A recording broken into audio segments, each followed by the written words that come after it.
옛날 부흥회는 칠판을 갖다 놨어요. 그래서 거기다가 이제 부흥회 시작하는 첫 시간에 긴장을 다 하고 사람들이 은혜 받으려고 그러는데 백목에다가 큰 글자를 4개를 쓰는 거예요. 사람 인자, 사람 인자, 사람 인자. 그러더니 하신 말씀이 사람이면 다 사람이냐? 사람다워야 사람이지! 하고 소리를 팍 치신 거예요. 그 밑에다가 또 믿음 신자를 딱 4개 새기는 거예요. 신자면 다 신자냐? 예수님 따라야, 예수님 본받아야 신자지.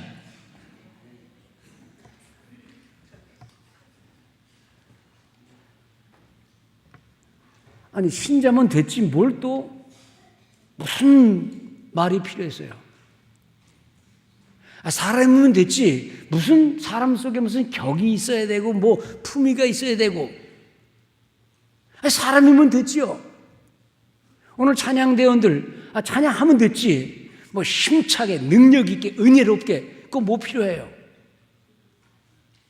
근데요 찬양도 찬양답게 힘차게 은혜롭게 하나가 돼서 모든 노력을 즉 영어로 말하면 make every effort 모든 노력을 다해서 부르는 찬양은 감동이 되고 아멘이 나와요.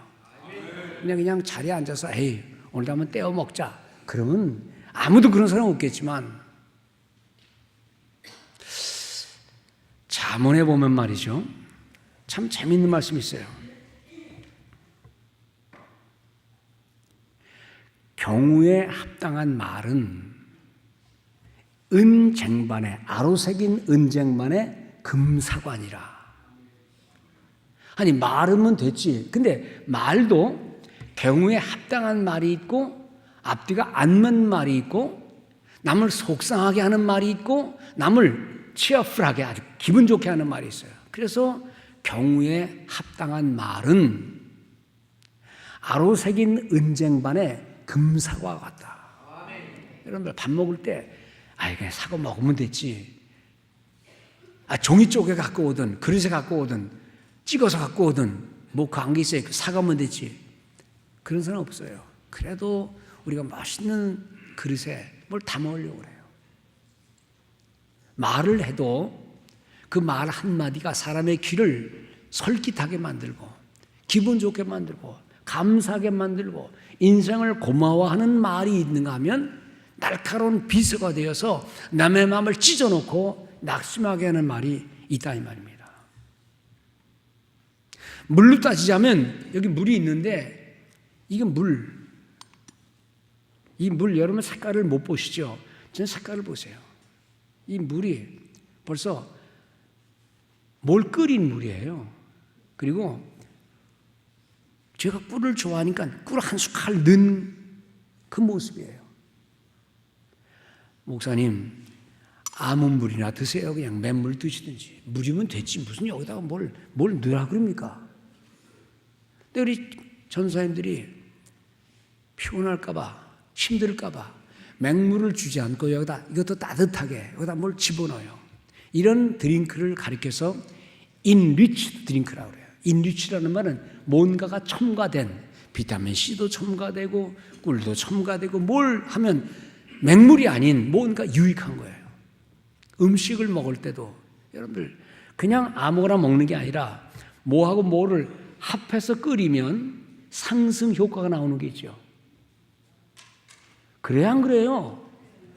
아무것도 모르는 사람처럼 가만히 있지 말고 맞아요. 뭐 끓일 때는 뭐를 집어넣으면 그게 상승 효과가 나서 음식도 뭐 이렇게 합해 먹으면 궁합이 맞아서 더 잘 소화도 되고 좋아하는 거 있잖아요. 아니 믿음이면 믿음이지 거기에 무슨 믿음의 뭐를 더하라. 오늘 본문에 보니까 믿음의 덕을 더하고 덕의 지식을 더하고 지식의 절제를 더하고 뭐 이런 게 더할 필요 뭐 있어요. 믿음이면 되지. 근데요 우리가 믿음 가졌다는 사람과 대화해 보면 그 사람의 신앙 수준을 알아요. 아무리 오래 교회 다녔어도, 아무리 많은 걸 아는 것 같아도 얘기를 해보면 덕을 세우지 못해서 남을 이롭게 하고 유익하게 하고 고맙게 만드는 그런 믿음이 아니라, 대화하다 보면 뭔가 마음이 찜찜하거나 또는 그만 얘기하고 싶거나 하는 그런 믿음들이 있지 않는가, 자신들을 돌아보는 우리 성도들 되시기 바랍니다. 여기 성경에 보니까요, 그러므로 너희가 5절에 더욱 힘을 써서, 아니 믿음이면 믿음이지 믿음에다 뭘 힘을 써서 뭘 더해요. Make every effort, 뭐든지 최선을 다해서. 찬양하면 찬양이지 찬양에 최선을 다하는 그 모든 모습인가? 찬양은요 힘을 더하고 정성을 다하면 우리 하나님이 큰 영광 받으시고 사람들이 은혜를 받아요. 우리의 모든 삶이 있는 그대로가 아니라 우리의 아름다운 표정, 아름다운 언어, 아름다운 행실을 통해서 믿음이 더 부유해져서 믿음이 덕을 세울 때에, 그 믿음에 사랑이 더할 때에, 이 믿음에 인내가 있을 때에 하나님은 그 믿음을 아주 귀하게 받으신 줄로 믿습니다. 교회 다니면 다 신자라 그러죠. 네, 교회 다니는 사람 중에도 헌신을 하면서 다니는 분들, 남을 유익하게 하기 위해서 다니는 분들, 교회의 유익과 하나님의 영광을 위해 다니는 분들이 있는가 하면 그저 자기 소원 하나, 자기 생각 하나 가지고 교회를 드나드는 사람도 있을 수 있다는 겁니다. 사실 우리는 다 처음엔 그랬어요. 저도 제 자신을 위해서 교회 다닌 거지 누구를 위해 다닌 거 아니에요. 그런데 성경을 보다 보니까, 그리고 예수를 이해하다 보니까, 주님의 그 자발적인 고난을 이해하다 보니까, 그리고 그 고난을 따라 살았던 수많은 신앙의 우인들을 연구해 보다 보니까 이거로구나, 이게 진짜로구나.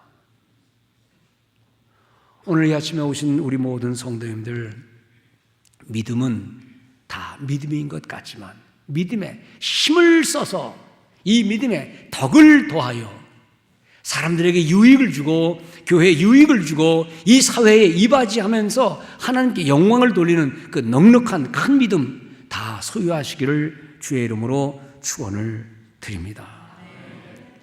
그러면 믿음에 덕을 더하라 그랬는데, 그러면 덕이 없는, 덕을 더하지 않은 믿음도 있나? 있어요. 살다 보면 이런저런 사람 만나다 보면 믿음은 있다 그러는데 남에게 유익을 끼치지 못하고 교회에 풍성한 은혜를 끼치지 못하고 그 믿음 때문에 남에게 눈물을 나게 하거나 그 믿음이라는 것 때문에 사람들에게 유익을 끼치지 못하는 그런 믿음을 보면서 우리 인간끼리도 그럽니다. 저거 참 믿음 맞아? 저 가짜 아니야?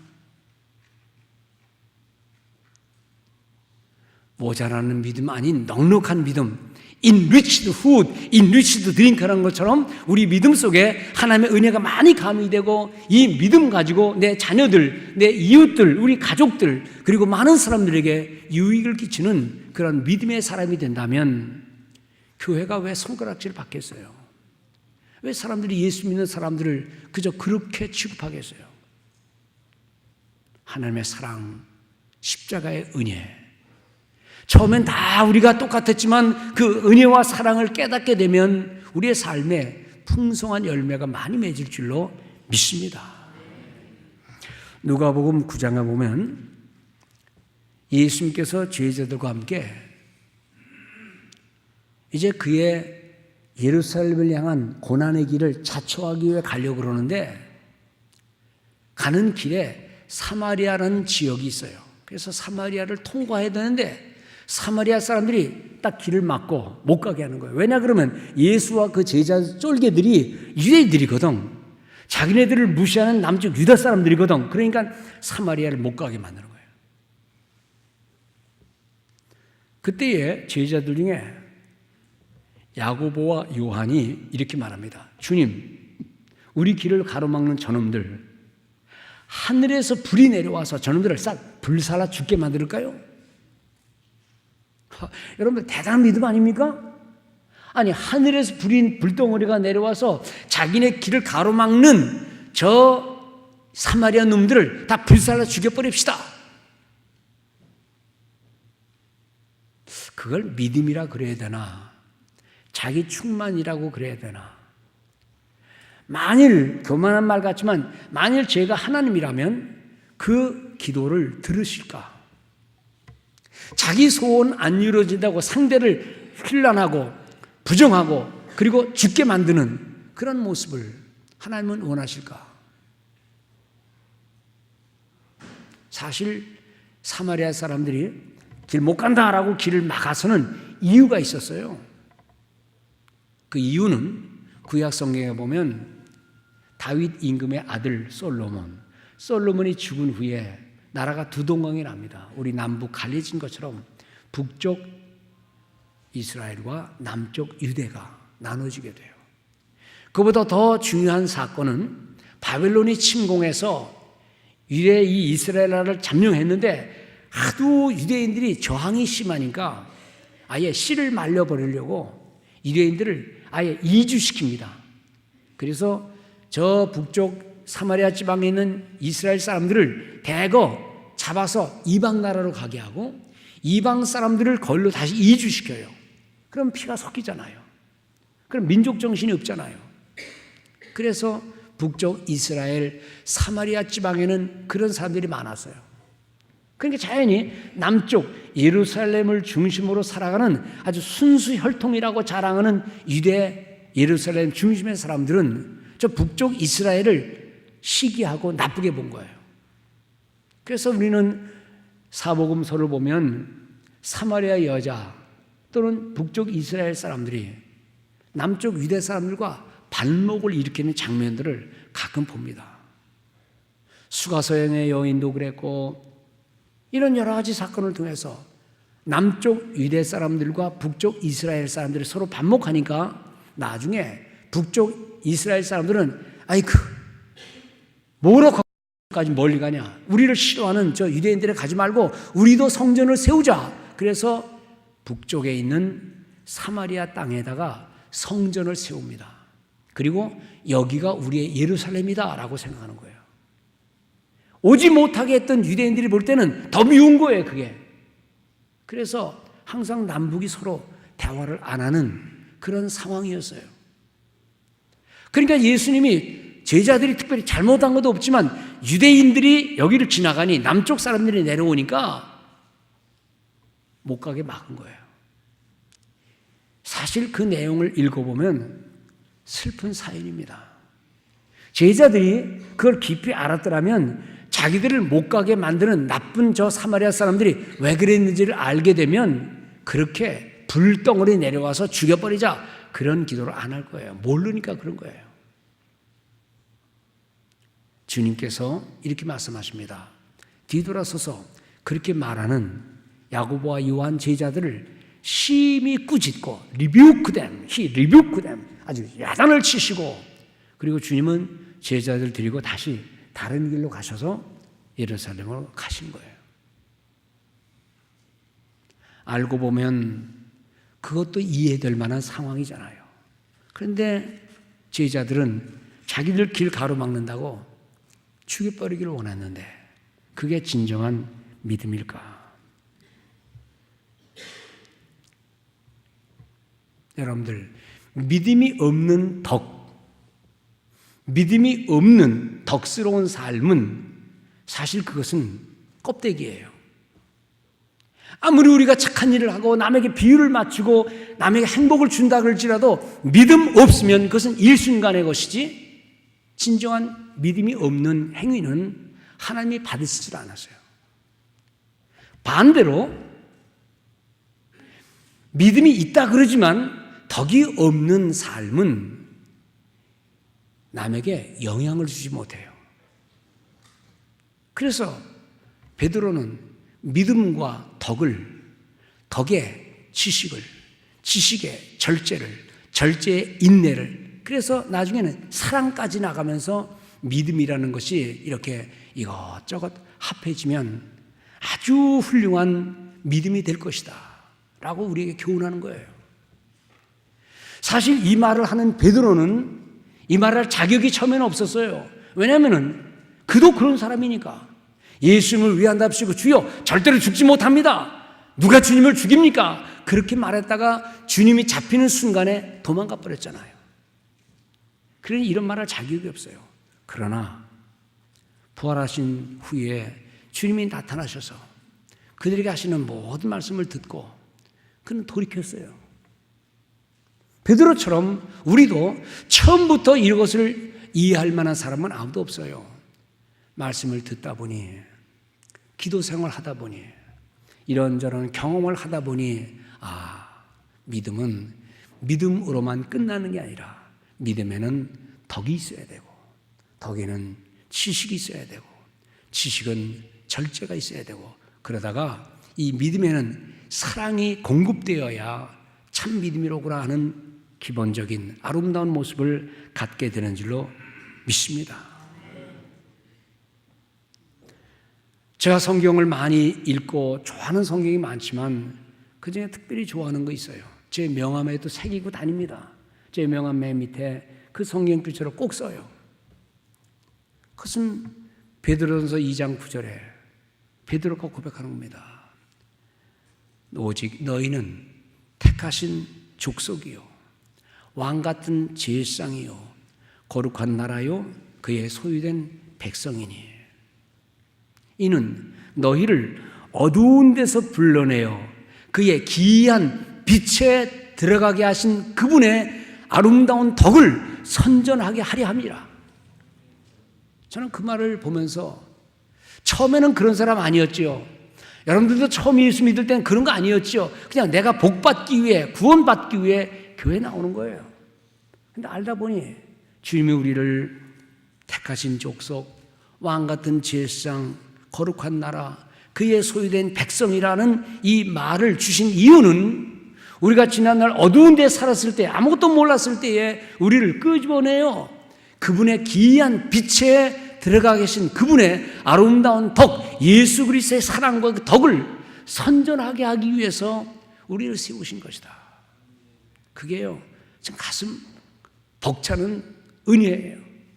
누가 그런 자격이 있습니까? 그런 능력이 있습니까? 그런데 하나님은 우리를 왕같은 제사장으로 삼아주시고 그렇게 살라는 거예요. 우리의 믿음이 전도가 되려면, 우리의 믿음이 예수를 누구에게 드러내려면 나 중심의 모습만 아니고 내가 지금 믿음 속에 그 믿음이 남을 이롭게 하고 남을 유익하게 하고 심지어 이 사회에 유익을 주는 믿음이 될 때에 하나님은 그러한 믿음을 귀히 여기실 줄로 믿습니다. 덕이 뭐냐? 덕을 사전적인 의미도 있지만 성경적인 의미에서 말한다면 덕은 깊은, 사려 깊은 마음, 이웃을 따스하게 만드는 아름다운 시선, 이웃을 부드럽게 만드는 삶의 모습, 긍휼과 사랑의 마음, 그것 때문에 남들이 복을 누릴 수 있는 것. 또 어떤 분은 그래요. 이 덕이란 뭐냐? 너그럽고 포근한 어머니의 품과 같다. 인간으로서 갖추어야 할 최고의 됨됨이라 라고 말합니다. 우리는 한 걸음 더 나가서 이것이 우리 하나님께 영광이 되는 모습이 될 때에 참 덕을 실현하는 성도가 될 줄로 믿습니다. 믿음도요, 작은 믿음이 있고 큰 믿음이 있어요.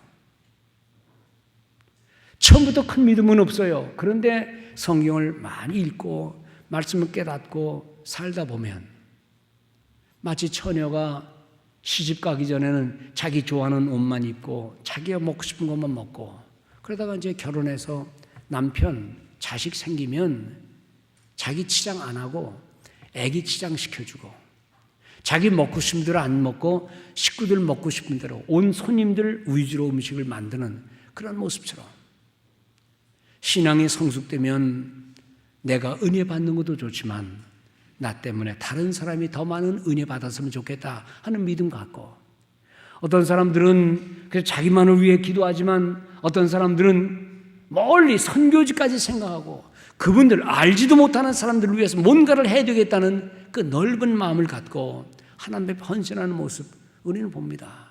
그 넓은 마음 때문에 우리 조선 땅에 복음이 온 거예요. 알지 못하는 저 아프리카 남단까지 다 복음이 전파돼요. 하나님 앞에 그 풍성한 믿음, 그것 때문에 이 사회와 이 온 세계는 그래도 하나님의 자비 가운데 있는 줄로 믿습니다. 바라기는 우리 모든 우리 성도님들, 이 말씀을 듣는 우리 성도님들, 또는 이 방송을 듣는 우리 성도님들, 다 우리는 근본적으로 이기적인 사람들입니다. 그 이기적인 사랑 속에서, 사람 생활 속에서 하나님 말씀의 말씀을 듣고 믿음 생활하고 이 신앙의 경험을 하다 보면 이렇게 살아야 되겠구나 하는 넓은 마음을 갖게 되고, 내가 아닌 예수 그리스도가 내 속에 들어올 때에, 그때는 내가 나만이 아닌 누군가가 내 눈에 들어오는, 그래서 그들을 함께 아름답게 유익하게 만드는 그런 성도의 복된 삶이 되는 줄로 믿습니다. 어느 부잣집 얘기 좀 해볼게요.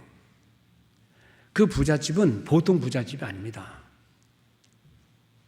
아주 남에게 칭찬받는 부자고, 그 부자가 벌써 몇십 대를 이어서 계속 부자예요. 여러분들, 부자 되는 것 그거 쉬운 거 아닙니다. 그러나 악착같이 돈을 벌면 부자예요. 그러나 그 부자가 남에게 존경을 받는 부자라면 그 부자는 보통 좋은 부자가 아니에요. 더구나 그 부가 자식 대대로 이어진다면 그건 보통 집안이 아니에요. 근데 그 집에 내력이, 가훈이 몇 가지 있는데 그 가훈을 제가 옮겨볼게요. 그 집의 가훈은 이렇답니다. 첫째, 벼슬을 구하되 가장 높은 데까지는 올라가지 마라. 벼슬을 구하되 중간 정도에서 조금 더 올라가는 정도로만 만족해라. 상류층 부자에는 끼지 마라. 두 번째입니다. 그게 상류층 부자들 축에는 끼지 마라. 셋째, 집안을 드나드는 손님은 누구를 막론하고 후하게 대접해라. 넷째, 망한 가게, 가난한 집의 논밭, 그거 절대로 헐값에 사지 말고 만일 산다면 제값을 주어라. 다섯 번째, 며느리가 집에 들어오면 3년 동안 비단옷 입히지 마라. 여섯 번째, 사방 10리 안에 또는 100리 안에 굶어 죽는 사람이 없도록 돌봐라. 그러니 그런 마음을 가진 부자가 어찌 사람들에게 칭송받지 않겠어요? 다 자기 중심으로 살고 남의 것을 빼앗고 가난한 이유를 핑계를 대가지고 그것을 헐값에 사들이고, 그럼 남의 원성 안 듣겠어요? 이런 마음을 가지고 사니 그 집이 부자를 유지하고 자식들에게도 이 원칙을 적용하니까 이것이 오랜 세월 동안 부자로, 남에게 칭찬받는 부자로, 그리고 오랜 세월 동안 부를 누리는 집안이 되었다는 겁니다. 왜 이렇게 했느냐? 지나가다 어떤 노 스승이 그런 말 하더래요. 무슨 말 했는 거 아니? 재물은, 돈은 분뇨, 똥과 같아서 한 곳에 많이 모아두면 악취가 안 하고 냄새가 난다. 그러나 그것을 골고루 뿌리면 아주 좋은 거름이 된다. 그 말을 듣고 크게 깨달은 바 있어서 자식들에게 대대로 그것을 집안의 기보로, 가훈으로 삼았다는 겁니다. 요즘 한국 돌아가는 얘기 속에서 그 많은 돈을 가진 전직 대통령이라는 양반이 행한 걸 보세요. 높은 벼슬 최고의 자리에 올랐으면서도 거기서 행하는 것을 보세요. 그러니 손가락질을 안 받겠느냐 이 말이야. 오늘 우리의 삶을 볼 때 우리는 우리의 믿음이 내 이웃에게, 내 주변에게 어떤 모습으로 비춰지는가를 바라보면 하나님의 영광이 되기 위한 재물과 하나님의 영광이 되기 위한 지위와 하나님의 영광이 되기 위한 지식과 건강이라면 하나님은 우리 성도의 삶을 통하여 큰 영광을 거두실 줄 믿습니다. 오해는 하지 말고 들으세요. 교회에 대한 사람들의 손가락질이 있는 어떤 모습이었어요. 아주 가난한 사람들, 쪽방들이 많이 있는 그런 가난한 교회에, 가난한 동네에 교회가 세워졌대요. 그 사람들이 많이 모여들어서 구제도 받고 또 열심히 하면서 교회가 커졌대요. 교회가 커지니까 그 다음 교회는 그 커진 세력과 재물을 가지고 거기를 떠나서 저 부자들이 살고 있는 좋은 동네, 아주 고급스러운 동네에 더 큰 교회를 짓고 그리고 거기서 세력을 모으는데 쪽방 동네에 사는 사람들 차도 없으니 갈 수가 없는 거예요. 그 사람들이 하는 말이 교회는 사람들을 위해 존재하는데 교회가 든든하고 돈 많다고 저 좋은 동네로 가서 하면 가난한 이들은 어떻게 교회를 다닐 수 있나 라고 하면서 비난하는 말을 했다는 겁니다. 교회만입니까? 우리의 삶은 어떻습니까? 우리도 뭘 하면 더 좋은 곳으로, 더 멋있는 곳으로, 물론 여러 가지 이유가 있겠지만 그래 갑니다. 내가 밥 벌어 먹는 곳은 추하고 천하고 약한 곳이지만 큰 곳에서 돈 벌어먹고 돈 싸들고 가서 돈은 계속 거기서 벌고 우리는 아주 멋있는 곳에 가서 산다면 그 부가 그 어려운 동네 사람들에게 무슨 유익을 주겠느냐 이 말이에요.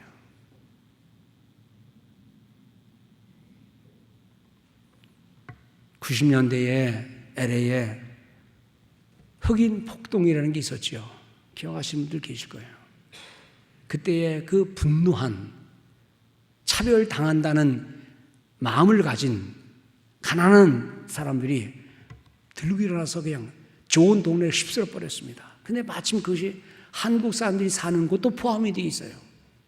그래서 한국 전자상가, 음식점 여기저기가 다 털리고 망할 정도로 경찰력도 소용없을 정도로 분노한 군중들이 물론 빗나간 거지만 그렇게 했어요. 근데 그 중에 여러분들 들었지요. 어떤 흑인들이 우리 한국 사람이 하는 가게 앞에 총 들고 서서 여기 오면 죽인다. 여기는 털지 마라. 이 집은 착한 집이다. 어떤 전자상가에 여기는 들어오지 마라. 여긴 코리안인데 착한 코리안이야. 총을 빵빵 쏴대면서 여긴 들어오지 마라. 그래서 그 맷집이 깨끗하게 벗어났어요. 왜 그랬을까요? 가난한 동네지만 거기서 일하는 주인 한국 사람이 음식을 나눠주고 또 장학금도 모아주고 여기서 많은 돈 벌었으니 이 동네 사람들 고마우니까 그들에게 뭔가를 돌려준 거예요. 우리의 삶을 가만히 생각하면서 우리는, 나의 신앙은, 우리 교회는 우리만의 즐거움으로 살고 있는가 아니면 우리의 모든 능력을 다 모아서 우리보다 못한 연약한 사람들, 심지어 우리가 알지 못하는 저 선교지에까지 우리의 역량을 발휘하는가? 이 믿음을 주님은 귀히 보실 줄로 믿습니다. 교인이 신자가 되고 신자가 집사가 되고 집사가 권사가 되고 장로가 되고 그 성장은 참 좋은 겁니다. 그런데 그 성장 속에 정말로 하나님의 영광을 위하여 그리고 나의 신앙을 우리 성도들이 인정하고 남에게 유익을 주는 그런 신자의 모습, 그런 집사의 모습, 그런 권사의 모습, 그런 장로의 모습, 그런 목사의 모습이라면, 그런 교회의 모습이라면 하나님 얼마나 기뻐하시겠어요. 오늘 이 자리에 앉아 계신 우리 모든 성도님들 또는 방송 듣는 우리 모든 성도님들, 우리 자신들을 돌아보면서 하나님, 나에게 이런 믿음, 이런 교회 되게 해주옵소서. 기도하는 성도들 되시기 바랍니다. 많은 사람들이요, 외롭다 그럽니다. 힘들다 그럽니다.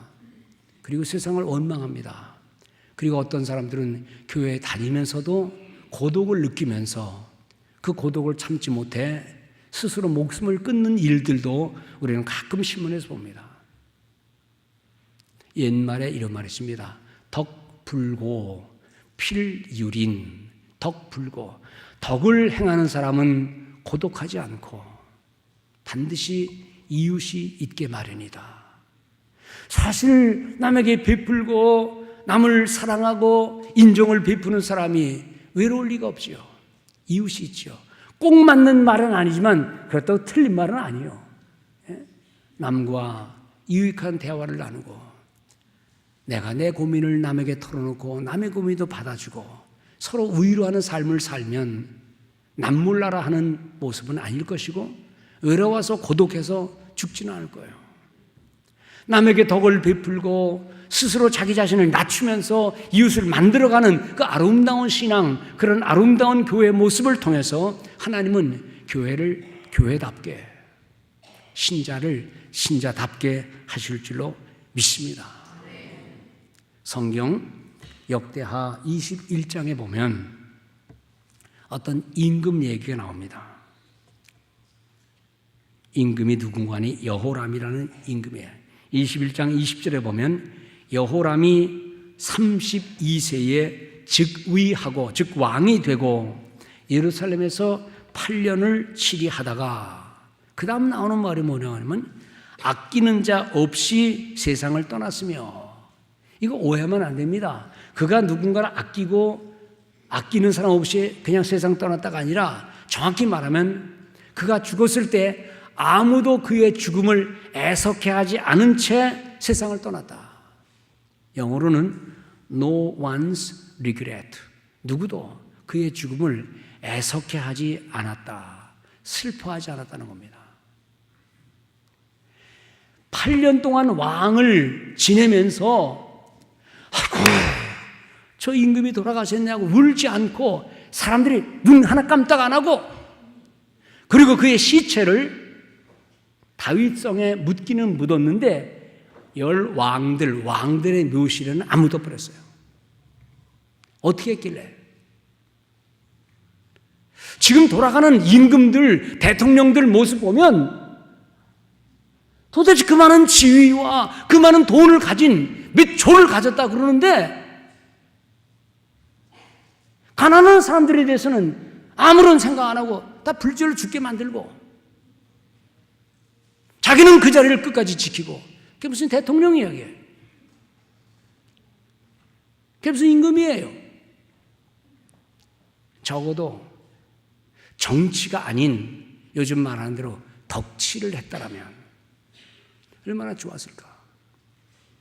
가진 그 막강한 권력, 말 한마디만 하면 사람을 살릴 수도 있고 그를 보호할 수도 있는데 지는 뒤로 다 돈 받아먹고 뭐 그 얼마 된다고 사람 죽게 만드는, 그게 정치 현실이니 사람들이 정치에 혀를 두르는 거예요. 그 뭐 정치 얘기는 할 필요 없고요. 우리가 가진 믿음이 어떤 믿음이냐, 우리가 가진 신앙이 어떤 신앙이냐.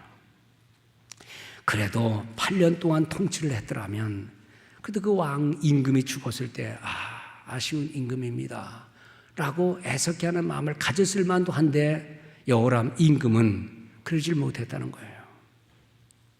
고독하고 허전하고 아무도 내 곁에 없다, 그런 말만 하지 말고 나는 내 삶을 통하여 얼마나 이웃을 만들어가고 남을 유익하게 했는가. 저희 사택에 지나가는 사람이 담배꽁초도 버리고 종이도 버리고 뭐 신경 안 쓰고 막 버리고 거긴 청소도 안 해요 또. 그래서 가끔 우리 청소하시는 우리 성도님이나 또 부교육자들이 저와 함께 야 우리 청소하자 그래서 앞에를 청소합니다. 청소할 때 제가 그래요. 야 저 집도 해주자. 저 건너편도 해주자. 그럼 우리 교역자들이나 우리 일하는 사람들 예 좋지요 하고 열심히 길 건너편도 해줘요. 얼마나 기분 좋습니까? 내가 할 의무는 없어요. 내 집은 내가 하면 돼요. 남의 집은 신경 쓸 거 없어요.